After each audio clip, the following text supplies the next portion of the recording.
something you want to touch on yourself, like go right the fuck ahead. Alrighty. Well, good afternoon, folks, and welcome to Smudtalk number 47, The Fantastic Four. And we're having a special Smudtalk because we got an announcement trailer. Was it 2 weeks ago? 3 weeks ago? Some time ago for the we're finally getting the MCU Fantastic Four movie. Yes, technically it is part of the MCU, and we got to know where it's going. And we thought we'd check out some of the history of the Fantastic Four, not necessarily just in film, but in comics. And I think there's that wonderful tie-in they're doing with Marvel Rivals soon. Yeah, the fact that a month and a half ago, Reed and Sue got added, and then just yesterday, Johnny and Ben got added. So as of yesterday, the entire team is in Marvel Rivals. Cool. Yeah. No. And the dynamic and the team composition between the four of them plus whoever else is added to that team, the Fantastic Four really do play well off of each other, as they should, considering they are very much Marvel's first family. That cannot be denied. Yeah. They were a flagship for Marvel in the 60s, next to all the other wonderful comics they had. So they were the first of the many creations between Stan Lee and Jack Kirby. Yeah. And it really shows because that was the Marvel method of Kirby creating characters out of his imagination and Stan trying to make sense of them all and giving them dialogue and voice and personality. So drawing gigantic creatures and big stone men is like, whoa, what are you doing, Kirby? What's that? And Stan had to figure that out. So interesting stuff. Just to check, it's like Laughing Shadow, are you in my stream? Because I am streaming for background footage. Let's see. Yeah, it's like I have, for the purposes of this Smudtalk, I am playing the video game adaptation of the 2005 Fantastic Four movie. Ooh. It's like one of I'm the able to watch it right now. which just like the movie itself, like the game is at least a bit underrated because it does also incorporate a lot of stuff from the comics as well, which we won't be seeing that here. But needless to say, it's like the developers did their homework with the team. Looks pretty good for 2005. That's, And that's the fact that this is the GameCube version, which does compress the FMVs a little bit, but still, it's like these still look pretty accurate to the actual cast. It's like I am surprised that they were able to get the models to look this accurate, at least for the FMVs. All right. Well, as per usual, I have about 10 questions for you guys, and just to keep things lively and not bore everyone to tears, because we've got gaming on Gingaman's channel or Gingaman's stream, and I want to get more people involved. And I'm not a big pro with all this lore, so maybe you guys can fill me in with these questions. So, here we go. This is my first. Should the new final Fantastic Four movie be part of the MCU, even if it is technically already part of it?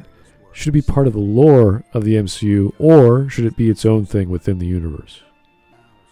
It can go either way, honestly. It's like obviously we know that they are like, you said it before we started. It's like the cast were contracted to also be in the next two Avengers films for the sake of like bringing more things together in the greater cinematic universe. But it can work as part of the MCU in relation to everything else because it is in the 60s, like a good 2 decades after World War II when Cap got frozen in the ice. So it's like if they could keep it more self-contained to its own era and it wouldn't really interfere with anything. But honestly, it would be a bit better for it to be on its own within the MCU, like in a separate universe, disconnected a bit more from other things. So because I would say that. Go ahead. Yeah. So I would say that I agree with him. Is that this can really work either way. However, with the whole thing of integrating it into the wider MCU, is that it's trickier. It is trickier because you'd have to involve, like, I'm fairly certain this is in an alternate universe or whatever. So they would have to necessarily involve them traveling from this universe to the MCU universe. Yeah, I'm curious how that lines up. I was mentioning that before about the like X-Men Apocalypse or Future Past movies, and how that connects in the 60s and the characters there. Are they going to use any of the characters from there? Like, there's all kinds of cast from the X-Men. And it would be nice, but it would also detract from the actual stories, because Fantastic Four was a flagship in the 60s for Marvel. So they had all kinds of characters being introduced there as well. So I don't know if you want to reintroduce them or like throw Spider-Man into the mix for whatever reason.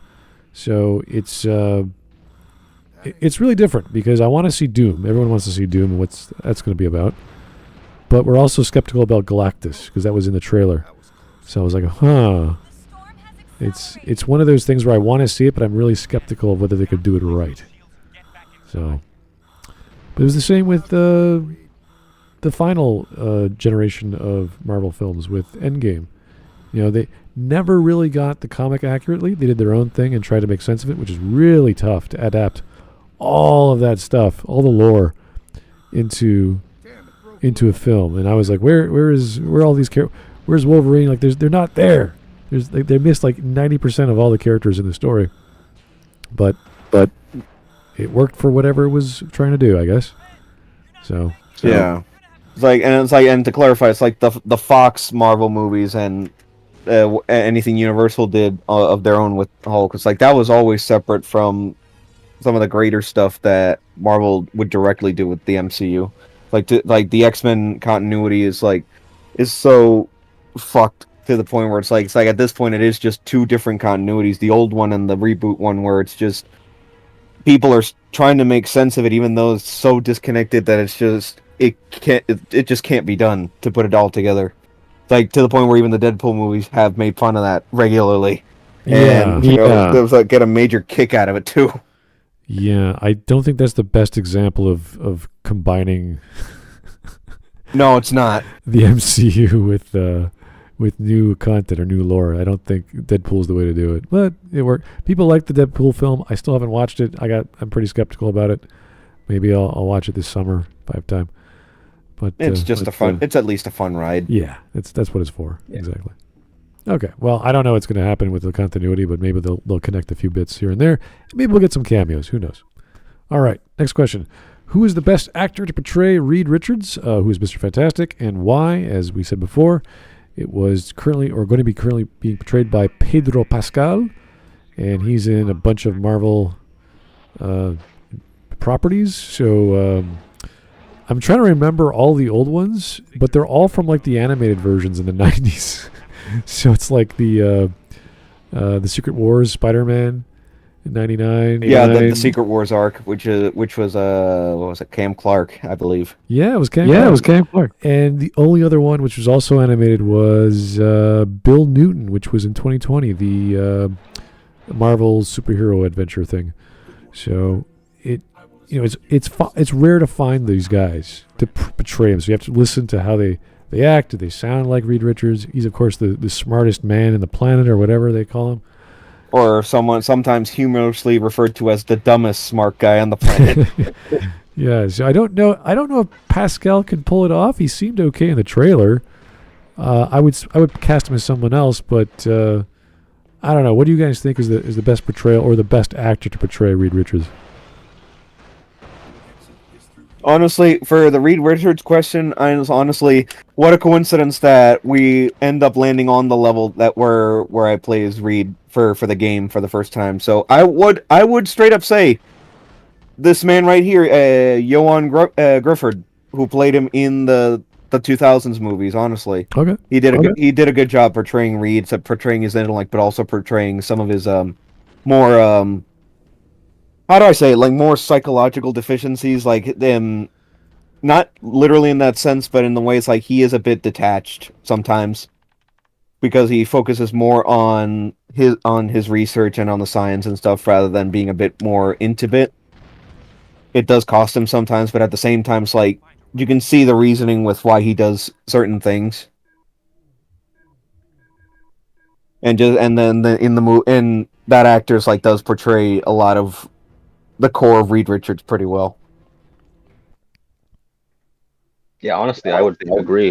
Like he was absolutely great in the movie, and one of the other things is that he has a really good look for Reed as well. Is that, well, he's like, aside from, like, to compare him to Pedro Pascal, Reed doesn't look like what Pedro looks like at all.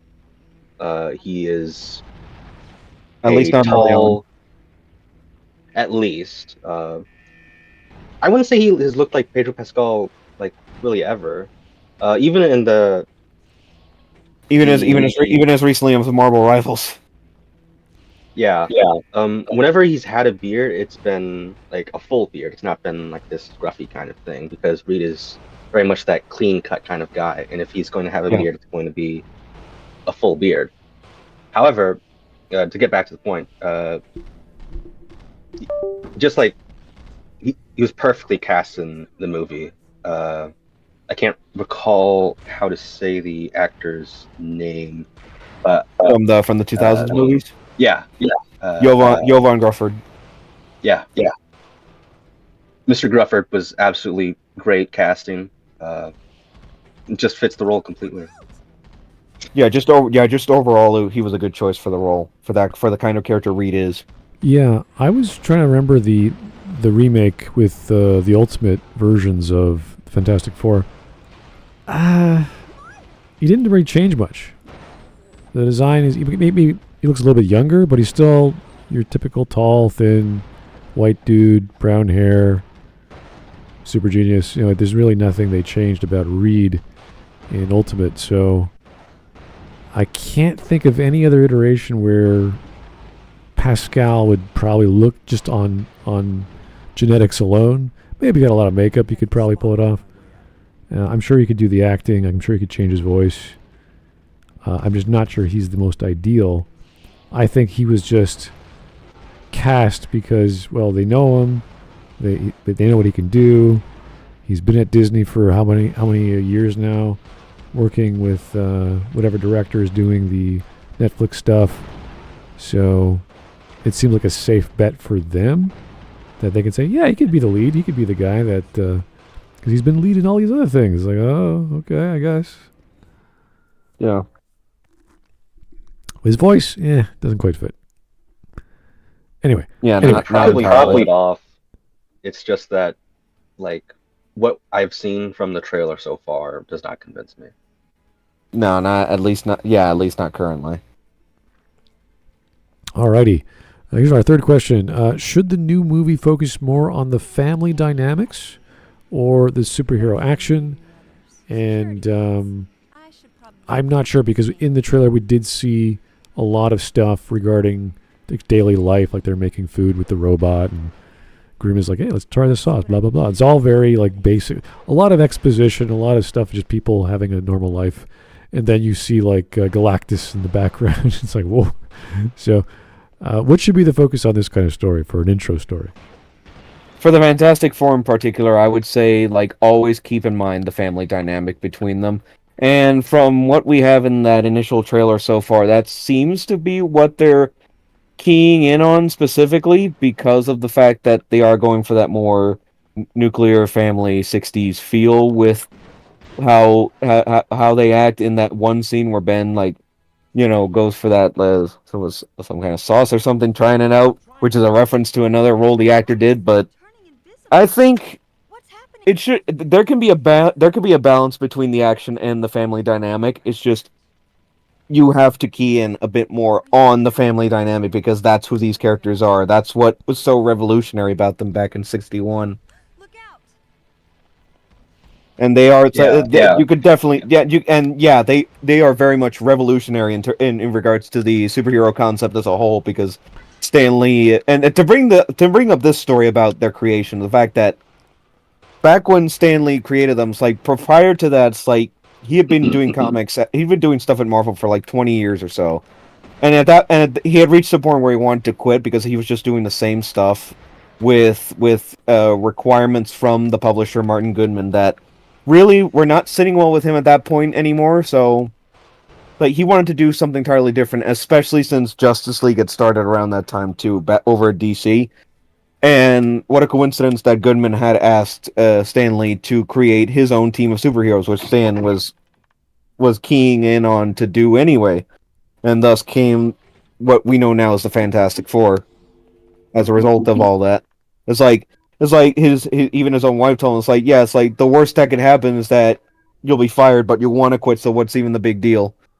And so she reassured him of that, and thus the Fantastic Four were born, with Stan coming up with the bulk of the concept. And of course, as usual, Jack Kirby would go on to design the characters and also like flesh out the concept a little more, and that and the rest is history from there. So to go back to the original question, yeah, the family dynamic should always be a main key element of any media that presents the Fantastic Four that would want to present them as accurate to the source as possible.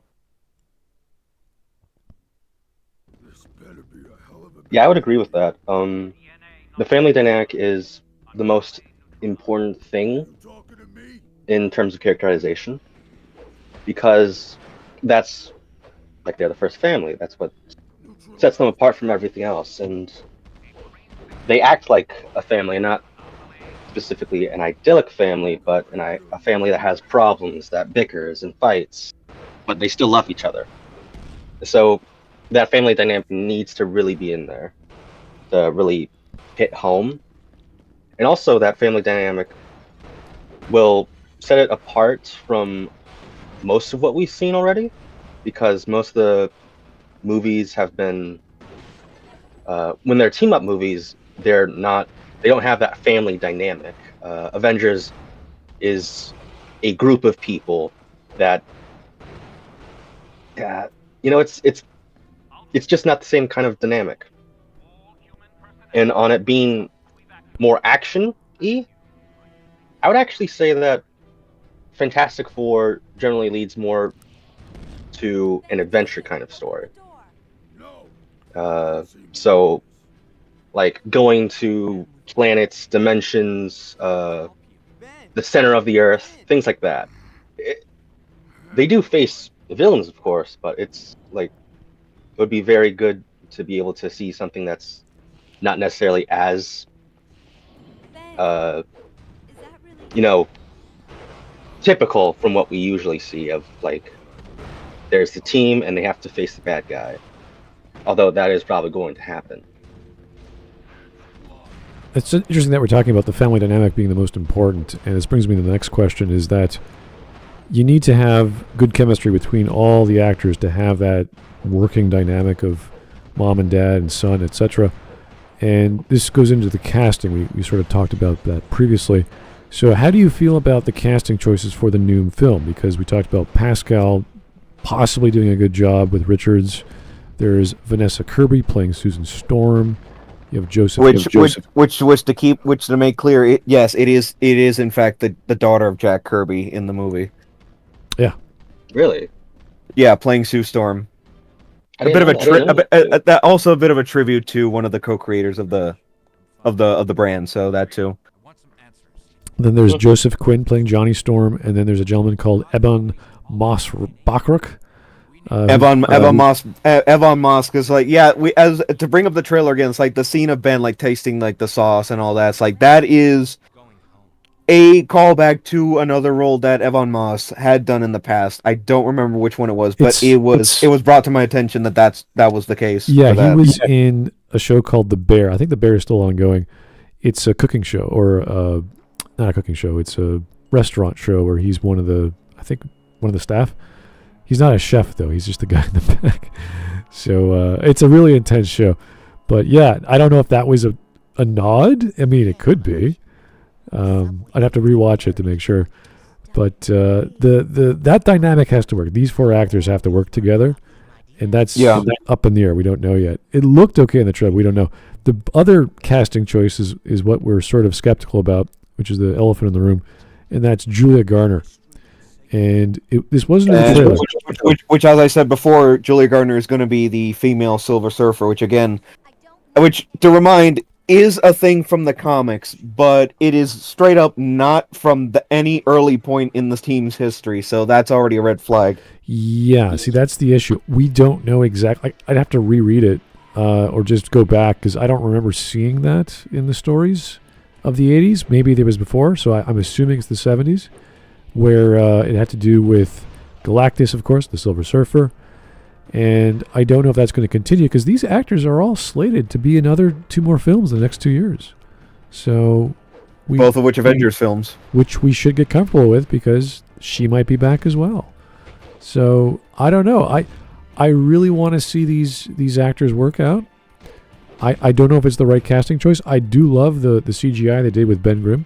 I think he looks great. I will admit at this point, yeah, we definitely have the CGI to make a more accurate comics looking Ben Grimm work at this point. But I will die on the hill that despite the slight inaccuracies of the 2000s movies with Ben, where it is prosthetics as opposed to CG. That is as a result of the actor himself, Michael Chiklis, actively requesting that they do it with actual practical effect as opposed to CG, and by his own account, it's like actually being enclosed in that thing suits like one of the worst things he had ever gone through. But at the same time, the movie as a whole was something that, or rather, is something that to this day he is proud of himself for doing. It's like he has called it one of the highest points of his career as an actor. So that definitely says a lot with how much went into the initial movies from the 2000s. No doubt that putting the suit on would actually also help with his performance, of course. Yeah, and mind you, Chiklis himself, it was like, especially back then, he is rather like sleek and athletic back then, despite how he may have looked like at any other point in the movie. So he was up for it when it came to like doing more action intensive stuff in that suit. So I'll give him credit for that. Plus the fact that he was already a fan of the Fantastic Four books prior to doing, like long before doing the movies. Like by his own account, he had said that if they had ever made the Fantastic Four movie, he would jump at the chance, and as we know, he did. So kudos to Michael Chiklis, like, for putting that little bit of extra passion into that movie in that way, in the way he did, because like his performance as Ben Grimm as the Thing is like was very influential for other versions down the line, be it in animation or in animation or anything else that the Fantastic Four was featured in. Yeah, and so to get back to the whole the idea of like the casting and all that stuff. The casting and the dynamic between them, yeah. Yeah, aside from like some minor things, I think it's fairly good. I'm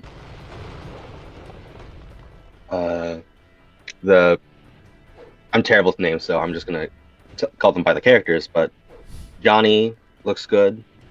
Haven't seen much acting from him. The weird thing is that it is the most comics accurate that Johnny has looked, like with the blonde hair and everything. Yeah, he looks very good. The Thing looks fantastic. Like ripped straight out of the original '60s run. Yeah, it legitimately is great. Thing's size, his height, and like how big he is, has kind of fluctuated. Well, of course, like I said, of course, in the first movie, like I said in the first movie, he's like, he is exactly as tall as he was before the accident, which again, not really too much of a factor ultimately, considering the performance was just that good. So, yeah, and like I said, his height is not as consistent as it became. He was kind of like the size of a normal guy, give or take, early on, but then he eventually became to be more and more the size of Hulk is right now. So honestly, like, visuals looks great for the Thing.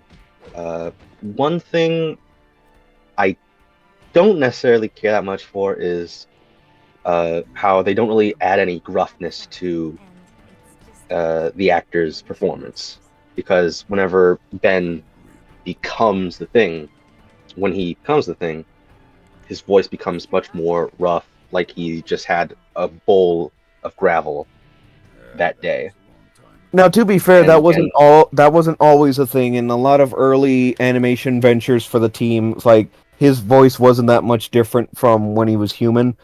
But that can be accredited to like it was a simpler time back then, so they didn't bother adding that kind of extra detail just to drive the point home.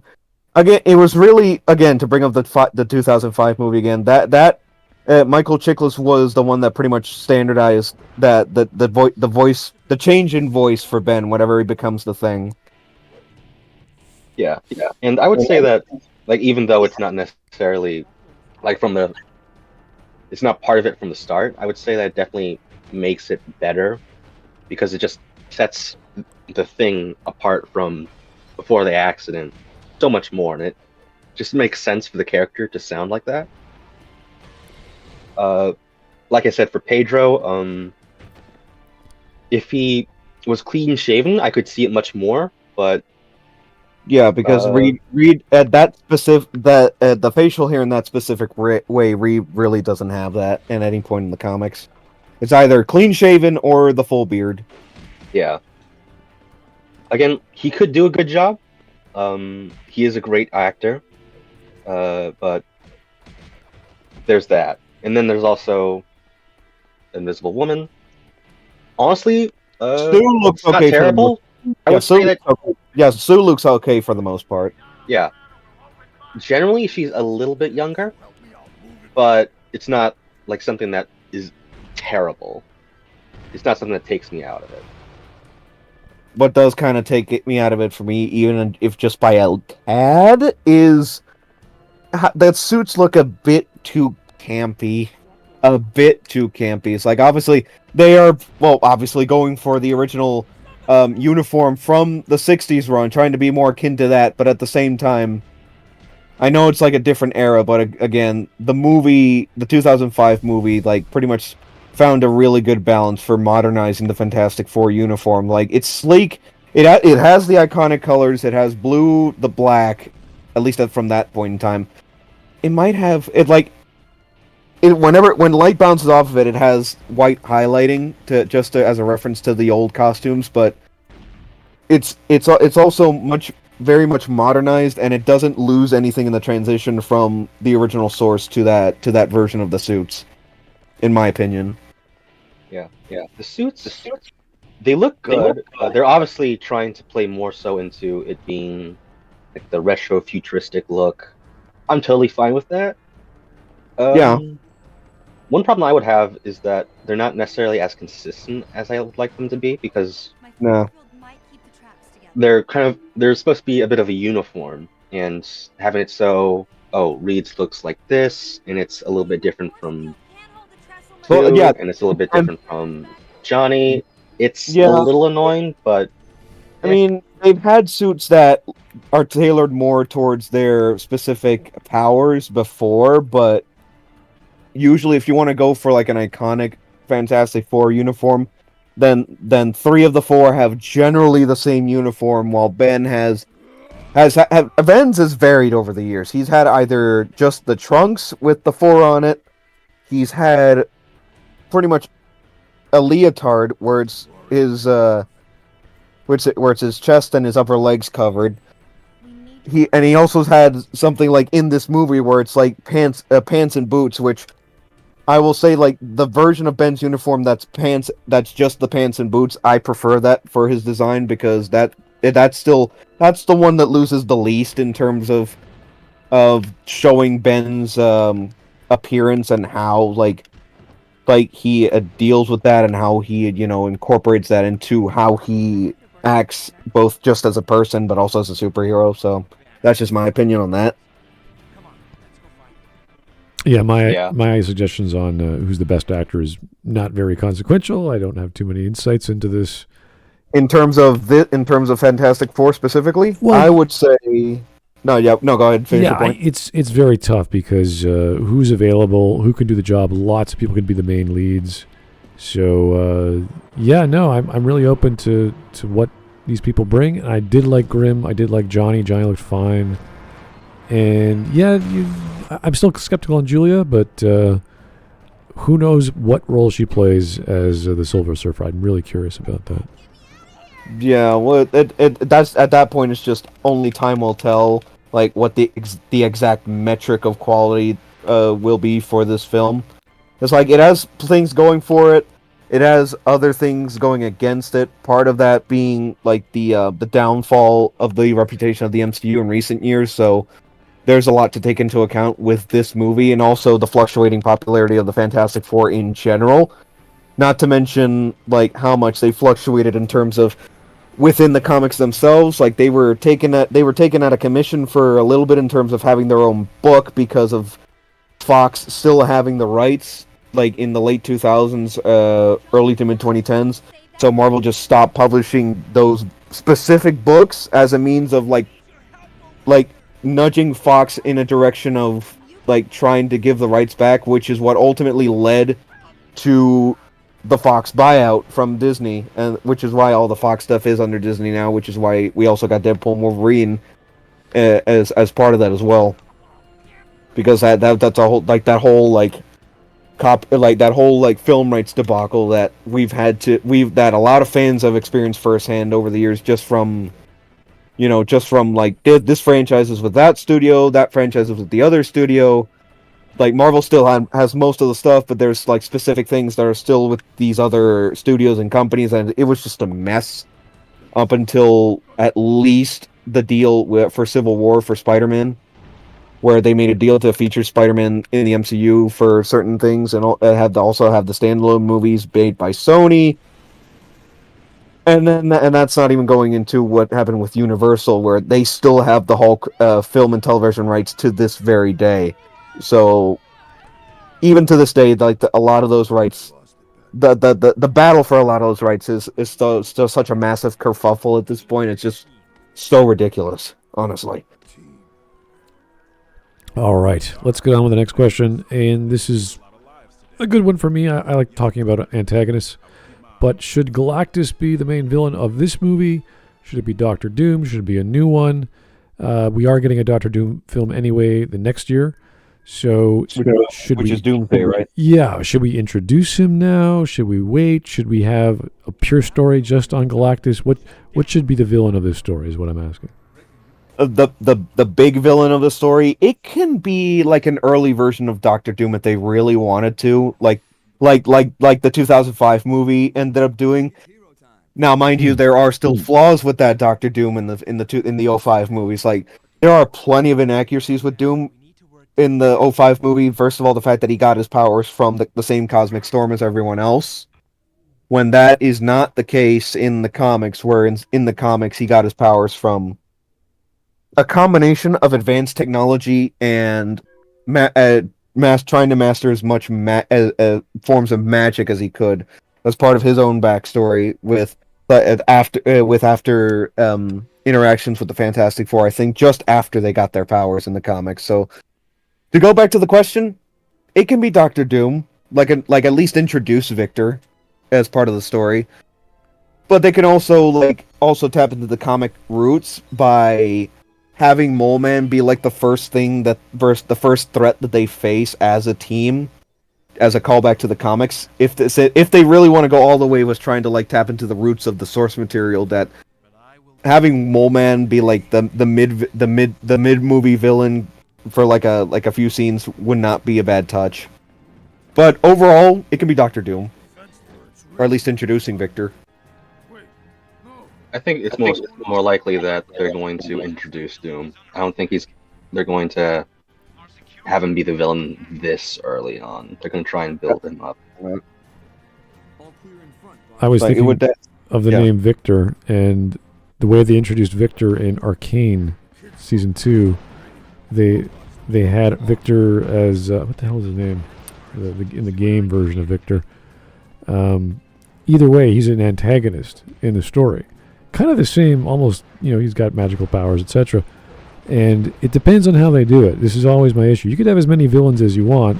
Think of like Spider-Man 3, where we have too many villains. You're like, okay, we don't have enough time to flesh them out and have a story about that. Spider-Man 3 and Amazing Spider-Man 2. They Right. both made a mistake. There was too many, and you're like, okay, we gotta lower this. We gotta bring this down. So when you have Galactus, you already have Silver Surfer, or you could have Silver Surfer, and that's enough. I think that's more than enough to deal That with. could be that could be enough as a starter if they plan on like doing more with the Fantastic Four after these next two Avengers movies. So like, yeah, they could have definitely saved Surfer and Galactus for the next one, Right. just like the 2000s movies did with Rise of the Silver Surfer.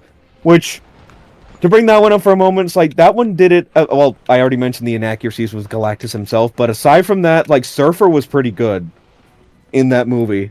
Like he was portrayed just as Stan and Jack would have wanted him to be portrayed in that kind of fashion, and it's like the plot they have him be a part of is like pretty decent, just for the sake of introducing that kind of higher level like cosmic stuff for the sake of that story. So Yeah, this is my issue, is that it can be done. It's just you have to be very, very tight with your script and how you use the character in the main plot. Like introduce Victor, and he's like part of the trying to solve the problem of Galactus or whatever they want to do with him.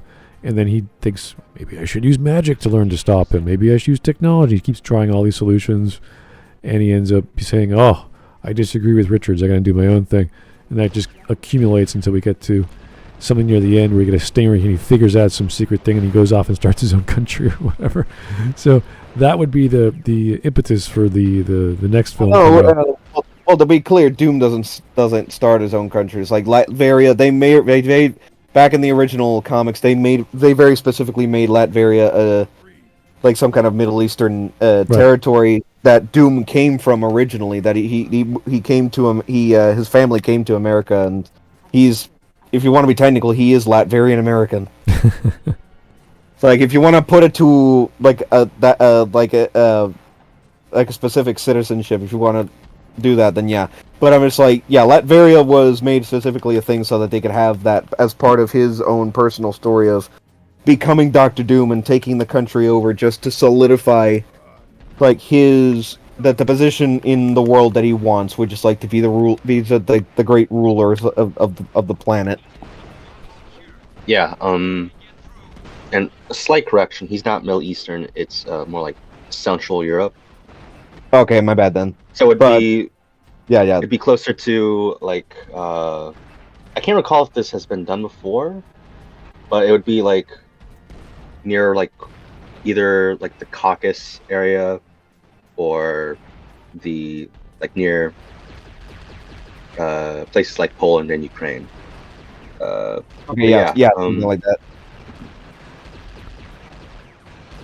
Yeah. As for how many villains there could be in this, honestly, I could see.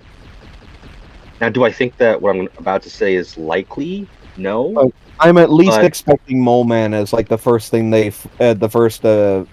threat they fight after getting their powers. Just like I could very much see that, and I would. Which yeah, it's like that's literally the very first issue of Fantastic Four from '61. It's like they get their powers, and then when they come back to Earth, they fight Mole Man. So there's that.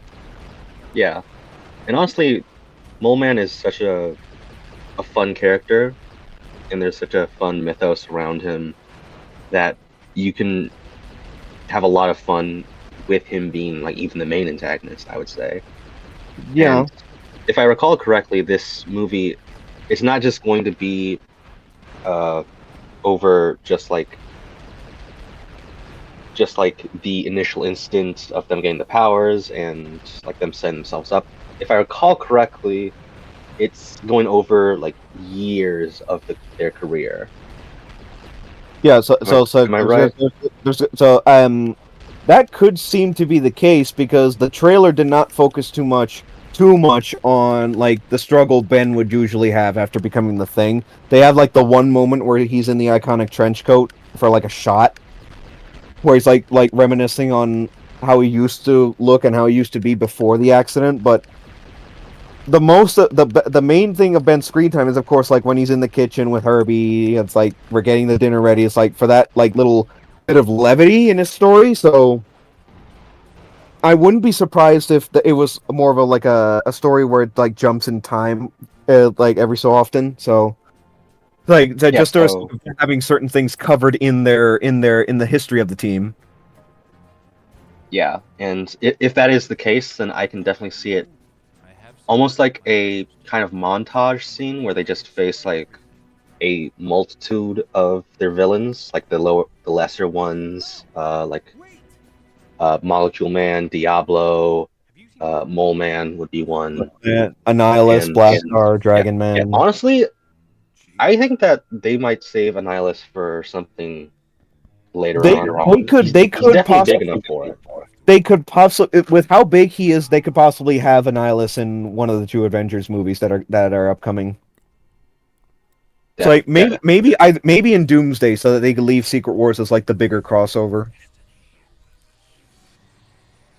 It's like, although they would have to introduce the negative zone for that, which is a whole other discussion. But yeah. All right, let's talk about things that we kind of brought them up at the previous films. What about the previous films were actually good that you want to see either done again or done better because they were good? I can't believe we're breaking into our own home. Only Victor could have done this. I would bring up the family dynamic was done very well in the 2000s movies, in the original and in Rise of the Silver Surfer. It's like that, and it's like to the point where it's like it's funny to think about now, but it's like back when I first saw this, not the movie, something else. Back when I first saw, what was it, the Nostalgia Critics review, well, quote unquote review of the first movie, which I'm just like, it's like, it just seems like, damn, you really don't get the Fantastic Four, do you? Where it's like, yeah, they're superheroes, but at the same time, they are a family first and foremost, and then they're superheroes, and then after superheroes, they're celebrities, because like part of the lore of the Fantastic Four is the fact that because they become so famous for saving the city so many times, because they are initially stationed so specifically in New York as a result of, you know, what happened to them, like the Baxter Building and everything, which the Baxter Building, we're in it right now, by the way, for this part. So it's like, because of how grounded to New York they were, grounded as in like they wouldn't go to much other places. It's the fact that they became so widely known as superheroes, which also ties into something of the early history of the team, where Stan Lee initially did not want the Fantastic Four to have costumes, like superhero costumes. He wanted them to have just like their normal clothes, like just be recognized for who they actually were, like Reed Richards, Sue Storm, Johnny Storm, Ben Grimm.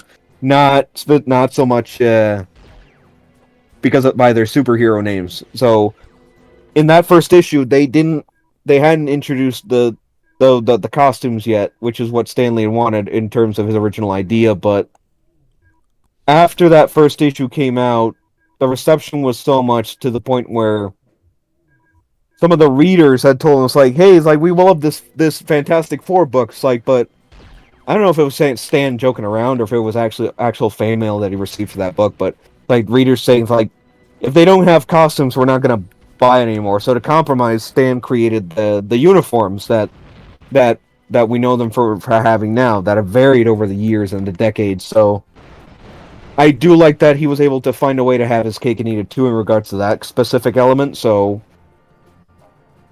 to also work with his idea of people know who the people of New York, the people of the world, know who the Fantastic Four are from the jump, and treat them just as much like celebrities as they do superheroes, like the Avengers and stuff. So, which all ties back into wanting to have the family dynamic as a result of that.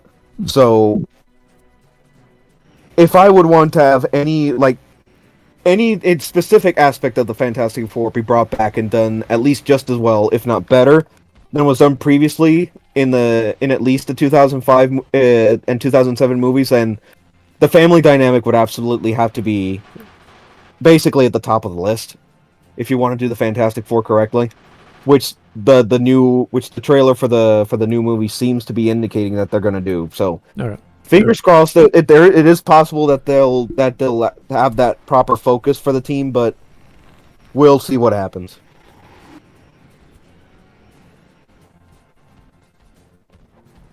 Yeah. I'd agree with that again. Let's see. One thing that would be very nice to see is that, as opposed to a lot of other superhero teams where they're very much like how we traditionally think of superheroes, of like going around saving the world, fighting bad guys. The Fantastic Four are We're outnumbered. really, at their core, more so explorers. So, like, again, like I said, with having it be an adventure film, having that in there of them going out and exploring different places, meeting new people, stuff like that would be very, very nice to see. Yeah, because at the core, yeah, like you said, at the core they are just as much explorers and observers as they are the superheroes that we know them for being. Which the entire reason how and why they got their powers was because they went up to space to do the experiments between like Earth plant life and the cosmic storm that would end up ultimately giving them their powers in the first place. So it's like it also the origin isn't a traditional origin story for a superhero either. It was just a catastrophic accident far beyond what any of them could have possibly imagined, and they eventually just decide to come together and just live with it, just try to like live together, work together on this, like just to make sure that they don't. Just to make sure that they have some kind of a normal life, while also upholding the responsibility of having the powers that they were given.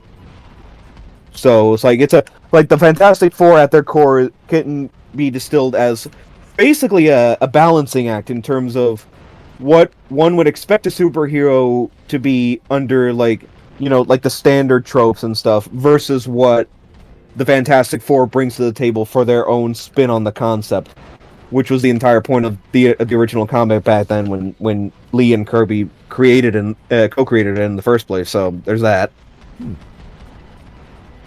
Well, I would love to see, even if it's a rumor about the Silver Surfer, I want to see how they do that. I always thought that was a very human element of making Galactus more than just this giant monster creature. And I guess the 2007 is kind of a good rendition of that. It's probably the only rendition we have, really. Of Galactus in particular in film, yeah. Yeah, and that's all we have to base it off. So I was like, I want to see, if they're going to do Galactus, do it better than we had in 2007. That's pretty much what I want. Which a lot of animation and games and other media have done pretty much to perfection for the most part. Yeah, getting Galactus' personality is not hard. That's easy. It's just everything. Yeah, it's not. Yeah, it almost always comes down to his design. Yeah, what he really wants, how he gets around it, because, you know, why isn't he eating the planet right now? Like, what's stopping him? So little things like that, I want to really flesh that out, figure out what the main conflict is, and if the Surfer's involved, like, bring some humanity to him or her, whatever the scenario might be. Anyway, that's just that would be something else to bring over to the newer iterations in the MCU and such. The pathos and the journey of the Silver Surfer, with him being a cosmic observer of for so much of the Marvel universe, whether it's the Earth-based stuff for the cosmic level or even beyond, and even further beyond just being Galactus's herald, because at some point he does rebel and he does, you know, renounce Galactus eventually. So, right. there's plenty of potential with him, with the Surfer as well. Yeah. Okay, next question. Should the new movie stick closely to, let's say, a comic book arc or an origin story of the Fantastic Four, or should it do its own thing? And I want to know, because I'm not sure exactly what this film is based off. It sounds like it's doing its own thing to begin with. So, and as we've said before, it definitely does feel like they are tapping into the core roots of the original Fantastic Four run, while also doing a few things on top of that. It's like, for the Fantastic Four in particular, it should never be lost the overall idea of the four of them coming together and overcoming the challenges of having these powers, while also dealing with anything else that might come their way. So that should absolutely remain intact. there shouldn't be too much deviation, if any at all. How? Yeah, and well, one of the problems with putting the Fantastic Four into an extended universe this late on is that Fantastic Four really introduce a lot of the stuff that we kind of take for granted as existing. One example is that the Fantastic Four comic was where we first got Black Panther. Yep. So, Yep. for instance, we can't do that. Like And it's all just- thanks through the Fantastic Four, we got Black Panther. We also got the reintroduction of Namor as well. Very true. That's something that that's such a weird thing that won't be able to happen now because they've just changed Namor so drastically. Though they could have it where he existed back then, but even then, that'll still be pretty cheap. Well, again, I think this is supposed to be a different universe because if it is just like in the same universe where Captain America's still going around, where Iron Man, like if it was in the main continuity, then that would make a lot of problems. Just because, like, okay, so why have we never heard of this group in the 60s? You know, that kind of thing. But yeah, it's like I was saying, it's kind of hard this late on to introduce them in because they lead to so much more stuff. So I think you'd have to, at this point, probably create something new for the movie. Not that you could try and find a plot for the movie that's already in the comics, but it's what they're probably going to do is make up their own plot, and I think that's at this point the best decision. So yeah, So it's like the adaptation argument. It's probably best if they leave a lot of the original material alone, but just keep the original spirit of what they were trying to do in the comics, and say, okay, we have these unique characters, we have these unique villains, we want to make them face off against each other in a believable way, and almost treat it like a soft reboot again to get things started, because this is the first of 3 films with Fantastic Four, so you have to like get a really solid with this particular cast, especially. So it's like they really have to get their act together in terms of how they're gonna get that movie out. I was thinking about this as the next question. I wasn't thinking of asking, but may as well deal with it, because the other films weren't that amazing, and they sort of got worse as time went on. So would you want to see? We talked about the positives. Would you want to see like how the new movie could address or even poke fun at the failures of the previous stories? Because we talk about 2005 being the best, or the first one, or at least the most accurate. Yeah, right. Yeah. But they only had like 2 action sequences. There wasn't that much crime fighting. It was mostly them figuring out their skills and I mean, that's the misconception of the Fantastic Four as a whole. So they don't really fight crimes. Like, again, they are more focused on trying to like maintain some semblance of a normal life, and also whatever comes their way, they deal with it in a more reactive fashion because of the dynamic that they have in place for their stories. So. Like if anything like comes their way and it's like they have to help deal with it, it's like, yeah, they absolutely will, because they are still superheroes, but at the same time they're not as proactive as, say, like the Avengers, for example. So that's just my away from it. Yeah, they aren't like other, like the Avengers. They're not like going out patrolling places, like hunting down bad guys. They are very much like if a problem arises, they're going to try and help it. At a certain point in the stories of the Fantastic Four, they are treated by the wider public in those stories as celebrities more than anything. So they just another thing. That's another part of their new lives that they have to cope with. What usually happens is that either during their exploration of, like, say, the negative zone, they encounter a threat and then they have to deal with it, or like some terrible thing goes wrong with an experiment that Reed was conducting, and now they have to deal with the consequences of that. Or it's just Victor being a petty bitch. Basically. I mean, also the fact that, I think if I remember correctly, what was it? Amazing Spider-Man #1? To go back to characters that have had some kind of push with the help of the Fantastic Four, Amazing Spider-Man #1 was straight up just Spider-Man, #1 or #2, was Spider-Man being captured and being rescued by the Fantastic Four. If I recall correctly, it was that he snuck into the Baxter building and was trying to prove himself to be like, oh, hey, like, I'd be such a good addition to the team. So how much do you guys get paid? And then they said that, oh, we're basically an NGO. We don't get paid.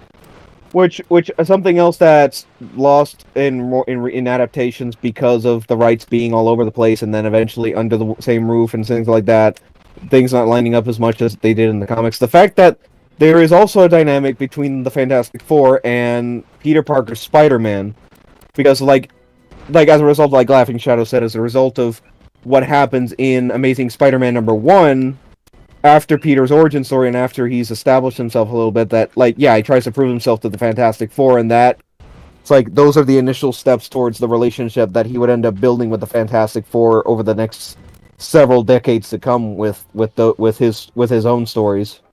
So, yeah, he's another one of the characters that really gets a gigantic push from the FF. Of course, he doesn't need it because he's become just a powerhouse. especially at this point. Yeah. Yeah. But yeah, Spidey has really good relations with the FF as a whole. He's really good friends with Johnny. Really respects Ben Grimm and views him as a very dependable person. Sue is just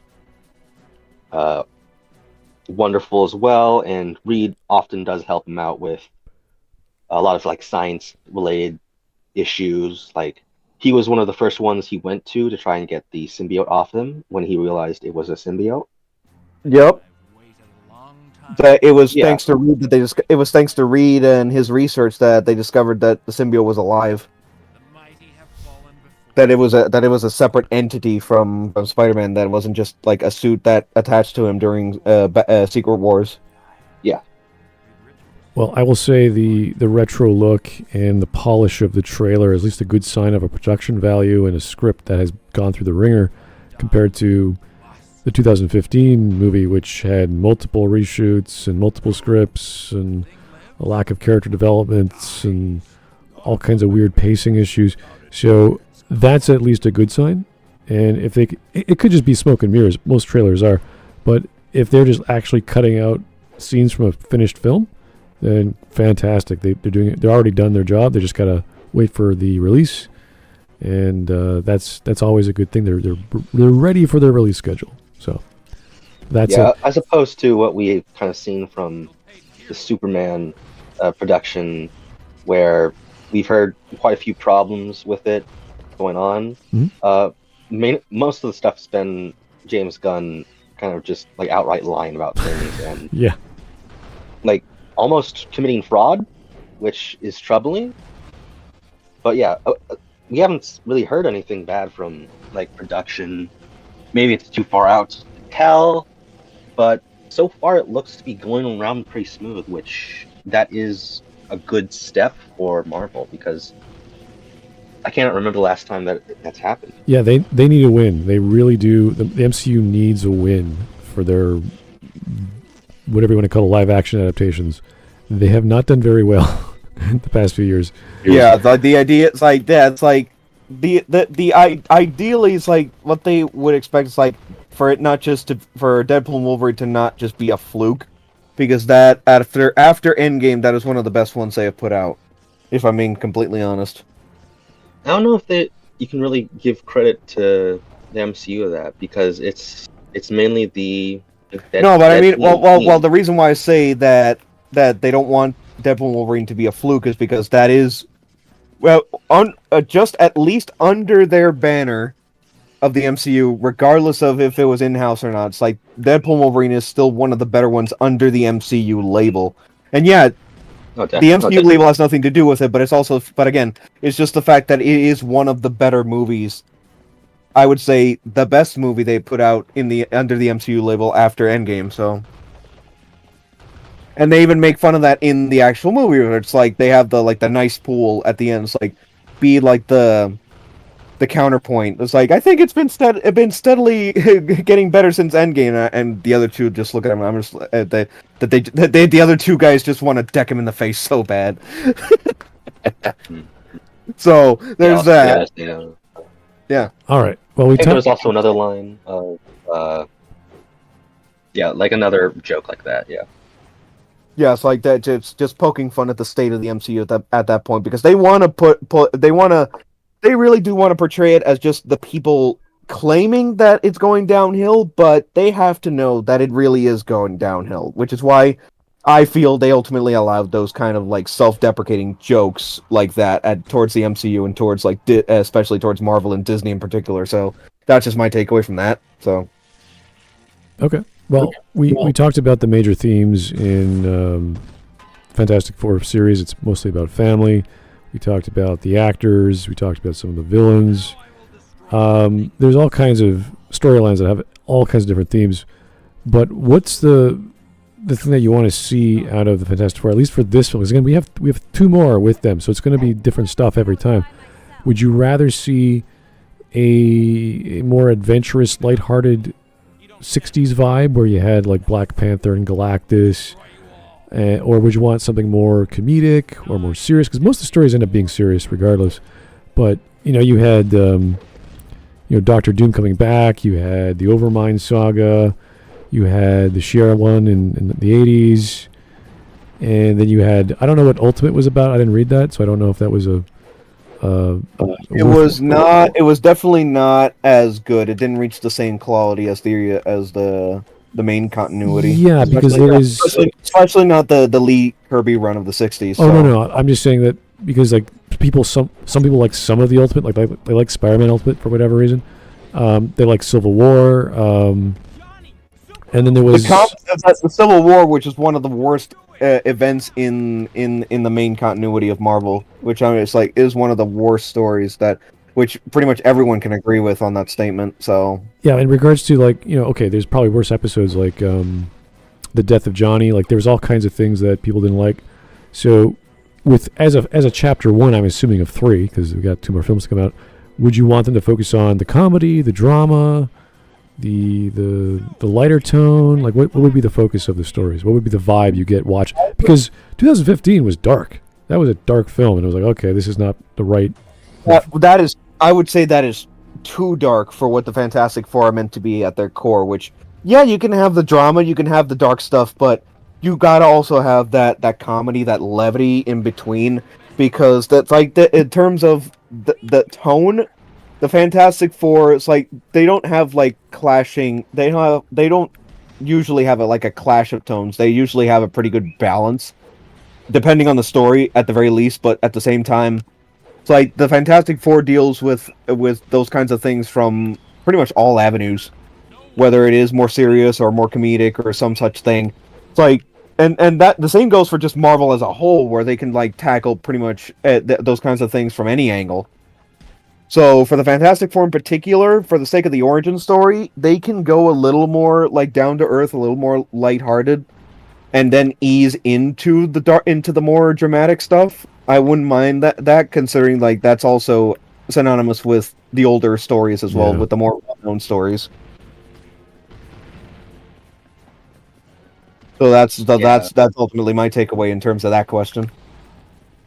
Yeah, like a lot of Marvel stuff and just superheroes in general, you can have them do a lot of different things.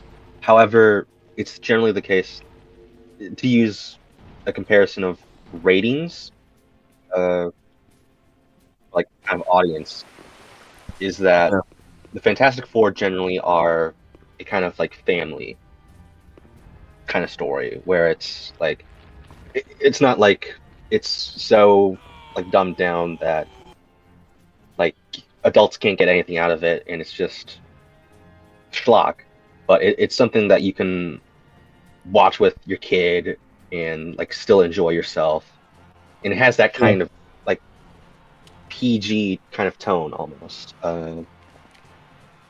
So definitely lean more so on the lighthearted stuff, especially for the first outing. Like it's not that you can have them deal with certain things. Like one of the examples that jumps to mind right now is that when there was one instance in the Stan and Kirby run where the government was trying to get them to register with the government. Yeah, yeah, And during Civil War, the Superhero Registration Act. It wasn't during Civil War. It was much earlier. Oh, okay. Yeah. Stanley and Yeah, Jack in the Kirby. early run. Yeah, in the early run. Now I'm starting to remember. My bad. Yeah, and essentially it was like, oh, you need to sign up because you are dangerous and all that kind of stuff. And there was what was really interesting about it is that it was like this actual like kind of court drama, and they had things where it actually tried to tackle the issue of superheroes realistically, which Marvel's very well known for doing that. And like, for instance, part of that story has a representative of the NRA jump in and say like, hey, these people with these powers, it's very similar to people using firearms to save other people. So we need to unify that and make sure that they are able to protect their right to be citizens. So you can definitely have a multitude of different tones, but for this, right now, I would say keep it lighthearted, keep it comical, like not too comical, but like have some levity in there and kind of have that family dynamic. Yeah. Yeah. If I may ask about how we're doing with the questions. We're at the last one. Oh, okay. So go ahead and ask the last question to Laughing Shadow. Give me a moment to go to the bathroom quick, and then we can actually switch to the other thing I told you about. Okay, fair enough. So I will be right back. All right, bathroom break All right. it is. This is the last question. How do you guys feel about the potential for crossovers with other Marvel characters in the new movie? This is kind of related to the first story, not necessarily the lore of the MCU, but how about just having cameos? Is that a good idea, considering we're having so many characters from the Fantastic Four, as they're known to bring in new characters and bring in storylines anyway? Or is it too much of like fatigue from like the latest Deadpool film? There's already too many. We don't need any more. We're good enough with all the characters we've got. We don't need to introduce any more new or old characters anymore. Let's see. Well, the thing about the Deadpool one, for instance, is that all of the characters they introduced, they like immediately got rid of. Okay. And I doubt, like for instance, I doubt that we're ever going to see Elektra again. So yeah. Oh, did the stream end? No, don't worry. I'm actually going to switch to the other thing. My bad. Just go, keep going. Yeah, it's like I was able to catch the question going back on the VOD. But go ahead. Yeah, so you could, yeah, but to get back to the point of like whether there should be crossovers and things like that, I think that if done well, audiences will be receptive to it. Generally, that's kind of the thing about it, is that Here's the like thing. in case that people are against something, they're just against it done poorly. Like you see a lot of people complain about CGI, for instance, like very recently. they don't actually have a problem with CGI. They have a problem with bad CGI. And for crossovers, I think that's very much the case. Now, I think they're going to keep any crossovers they do to a minimum, because They would just keep it to cameos at this point. Yeah, I think it would probably be cameos, because they're probably a little cautious about that right now, because As they should be. so far, yeah, as they should be, as far as what's been going on right now, it hasn't really worked. So it's probably going to be cameos and things like that. Like, I could honestly see Doctor Doom, for instance, be a cameo instead of like have a prominent role. People would be very annoyed by that, and for good reason, because they made such a big deal of Doctor Doom showing up. But yeah, you could pretty much have, like, there's still a lot of characters you can introduce. Like we've already talked about how you can't introduce Namor or Black Panther through this, but you can still have characters like Annihilus, like the Inhumans, and just like ones that are not as well known, but can still like really satiate an audience. Yeah, within Fantastic Four specifically, they could even like have a nod to the original Human Torch, Jim Hammond, which in more recent stories of the Fantastic Four, Johnny has specifically cited the Jim Hammond Human Torch as his inspiration for how he carries himself as the Human Torch, to the point where even in the early stories of the 60s and such, it was revealed that the Jim Hammond Human Torch was in fact trapped in the negative zone since the war, and when he got let out, that caused it eventually concluded with a battle between Jim and Johnny pretty much right out of the gate. So it's like they could not so much something like that, but they could at least give a nod to the original Human Torch, and also that, which, if I remember correctly, Jack Kirby I think also had a hand in creating Jim Hammond. I would have to double check, but at the very least, Jack was around around that time. Both him and Joe Simon were essentially the originators of what we know now as Marvel, and then that whole lineup. So yeah, it's like they can do a lot of stuff with that. They can do those kind of like references like that could be just as much deep cut as they are like, if you know, you know. Right? So they could pretty much do anything in terms of that particular element of like bringing in other things for the sake of trying to connect things together. So that's just my takeaway from that.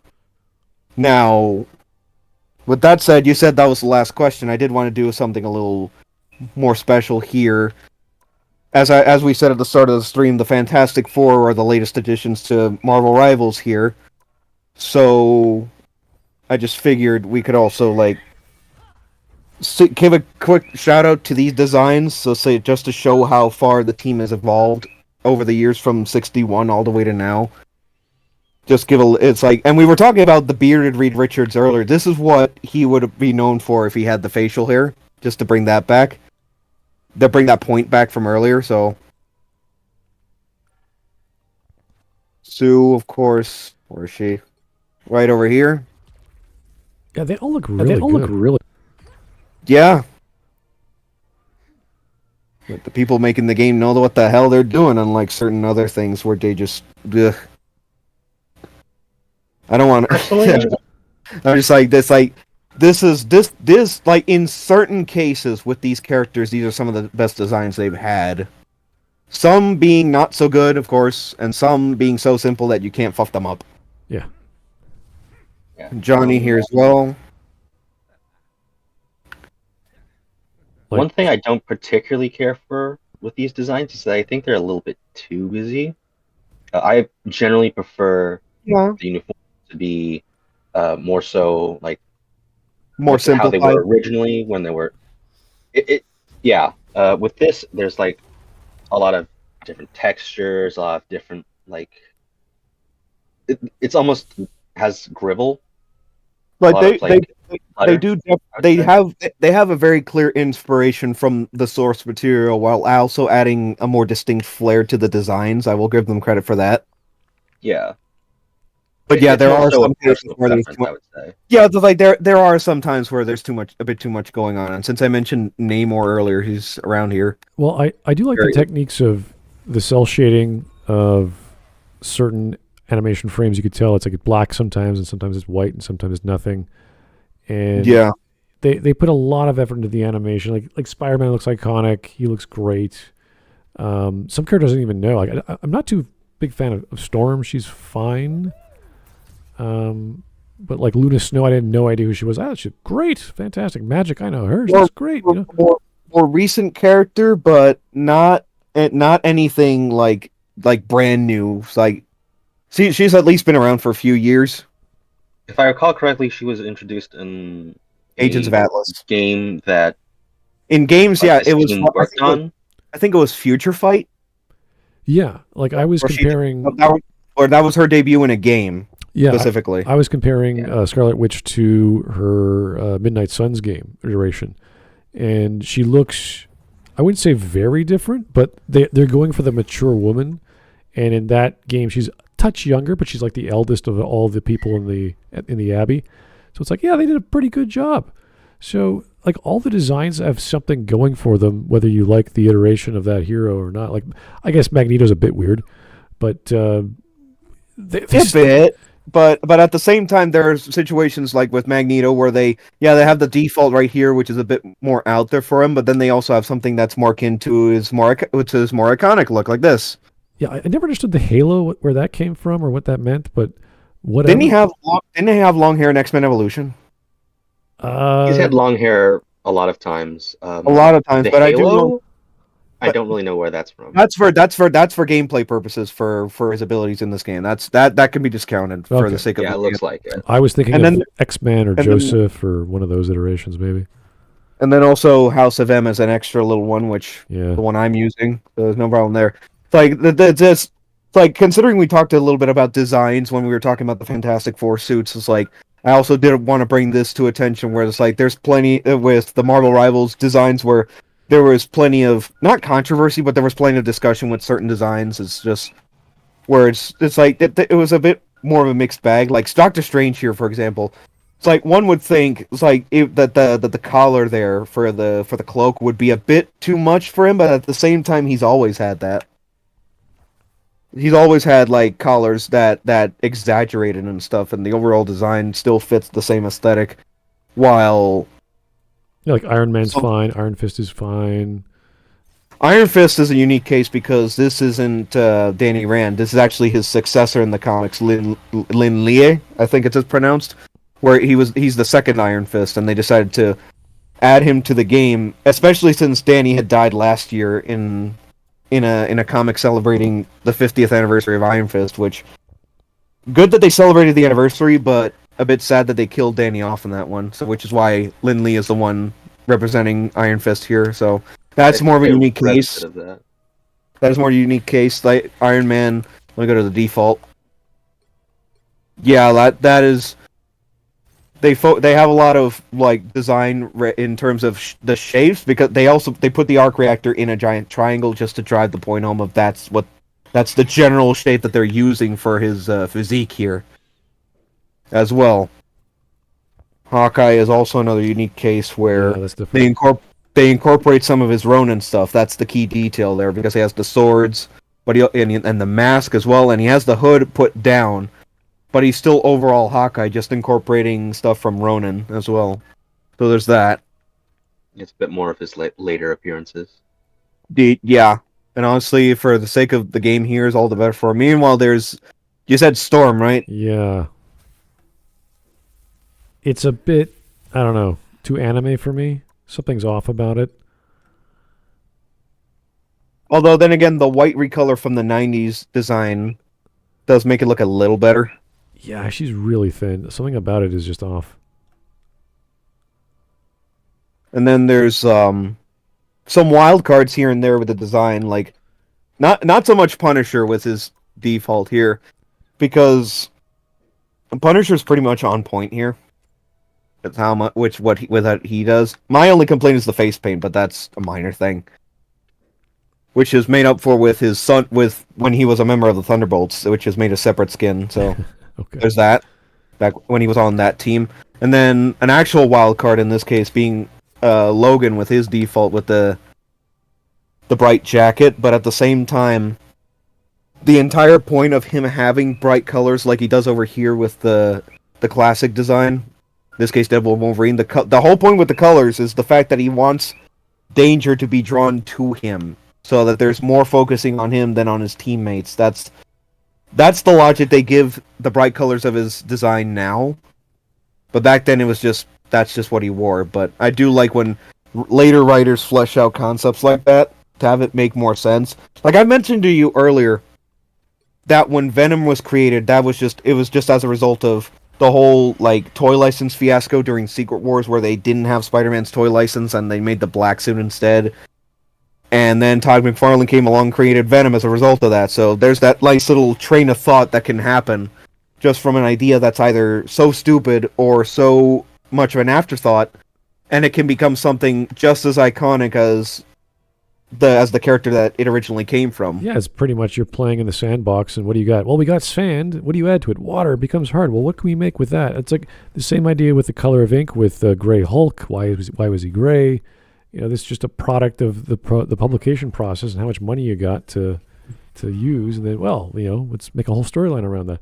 So this is what happens in creative processes when you're making a game or a comic or whatever, and any kind of media. Yeah, you work with what the medium gives you, and you're like, okay, I gotta use the color red for redheads or whatever the case may be.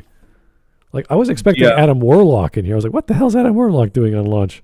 That was Yeah, that was a surprise that when Adam Warlock was put on the base rosters. Like design-wise, he is not all that good. He's not all that good because it strays a bit too much from the original. Now, straying from the original isn't a bad thing. Like as is the case with we're going back to Namor, where going back to his default, this is when it's a bad thing to stray too far from the original. The asymmetry above anything else just irks me with his default. Now, on the other hand, a skin that was added for this first season, much more accurate to the source. This is much truer to the source material. Now, this is when straying far from the source design, which is just trunks and the wing feet. This is when you take a design, a pre-established design, and then you just elevate it to beyond what the source was. And well, of course, he has had a costume that's obviously it doesn't have like the pauldron and everything, but he has had like the general outfit shirt that goes down to that exposes his chest and stomach. He has had that before. It's very much. This design specifically is very much in line what he can wear, and it seems like just a gamification of it. It's a gamification of a pre-established design. I will grant you that, but it is at the very least close enough to its original appearance. And it says right here, Submariner number 67 from 1965. It's like they took some liberties with it, but at the same time, it overall still works. That specific skin. So, and much like, and again, I would say that particular Namor he's in the comics, he's not depicted as bronze skinned. I presume that's from the movie more so when they're drawing from that. I would say that, that's Latino. Yeah. Which, speaking of, it's right here. Yeah. Yeah, I would assume it's an influence from the MCU one where they took a little bit of that, a little bit from the comics, and just mashed it together. Which, say what you will, it's like I can at least credit the attempts. And to go back to the Fantastic Four for a moment, let's just use Reed for this. Like this in particular is the default, which is the white and blue. Which that's from the original run where the suits were mainly white and blue, but at the same time they also give the option for something that is more iconic, which is black, with blue on black, which has also become just as iconic in the case of the Fantastic Four. It's like the white number 4 on the chest for each of them, except Ben. It's like, okay, that's a bit much, but other than that, if you tweak it a little bit and make it more symmetrical, it can work. I will definitely admit to that. And then we have something like Moon Knight, which even is like only recently became something more like mainstream because of the show and other appearances in animation. But then they make this one where it's like, why? Well, not why. It's like it's good that they made an attempt to, for the entire roster, honestly, to like evolve the designs in their own way, and also two spins on the original. And again, with the Fantastic Four specifically, they did their own thing while also staying true to the original intention for them. Just to bring it back around to the Fantastic Four. The point is like Fantastic Four opened the door for so much of, like Laughing Shadow said, for so much of the elements and tropes that we take for granted now with superheroes, that it's like it's good to look back at where it all started, and it's good that the Fantastic Four are still being shown and portrayed in the modern age, even if it's just something as simple as one movie, the one that's coming up, and this hero shooter Overwatch clone, you can call it, that is using the Marvel IP. But honestly, the impact of the Fantastic Four can't be overstated. They were a pretty big milestone for the superhero media, for the superhero genre, and honestly, that impact is still being felt to this day. Yeah, and due to their appearance in this game, I've seen a bit of a resurgence of people like learning about the Fantastic Four, and it's very nice to see, because a lot of people are realizing exactly like, oh, like these people are actually pretty cool. And as a fan of like superheroes and the Fantastic Four for a very long time, it's very nice to see that they get a bit more recognition. Yeah, it's always good to say. Well, if the Fantastic Four can bring back the MCU to some semblance of reality, I'd appreciate that. And tie-ins to games. Again, if these are good pieces of media, and Rivals is definitely a fun game. I played it for a few weeks. I thought it was great.